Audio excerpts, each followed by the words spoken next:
ವೆನ್ಲಾಕ್ನಲ್ಲಿನ when ಅಂದರೆ Anglo Saxon ಭಾಷೆಯಲ್ಲಿ ಬಿಳಿ ಎಂದು ಅರ್ಥ. ತಮಿಳು ದ್ರಾವಿಡದಲ್ಲಿ ಕೂಡ ವೆಣ್ಮೈ ಎಂದರೆ ಬಿಳಿ.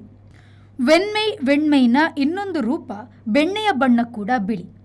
ಮಧ್ಯ ದ್ರಾವಿಡದ ಮೂಲ ತುಳುವಿನ ಬಿಜಿಲು, ಚಿಂಗುರಿಗಳು ಮುಂದೆ ಹಿಂದಿಯಲ್ಲಿ ಬಿಜ್ಲಿ, ಚಿಂಗಾರ ಆಗಿದೆ.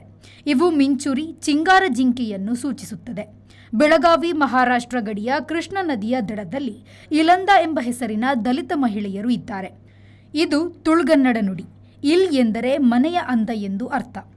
ನಮಗೆ ಇದನ್ನು ಇಂದು ಅನ್ಯ ಭಾಷೆ ಗೃಹಶೋಭೆ ಎಂದರೆ ಮಾತ್ರ ಅರ್ಥವಾಗುತ್ತದೆ. ತುಳು ಇಲ್ ನುಡಿಯು ಅರಬ್ ವ್ಯಾಪಾರಿಗಳ ಮೂಲಕ ಇಟಲಿ ಸೇರಿ ವಿಲ್ಲಾ ಆಗಿದೆ.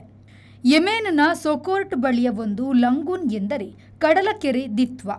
ಆ ಶಾಂತ ಸುಂದರ ಹೆಸರನ್ನು ಚಂಡಮಾರುತಕ್ಕೆ ಇಟ್ಟರು.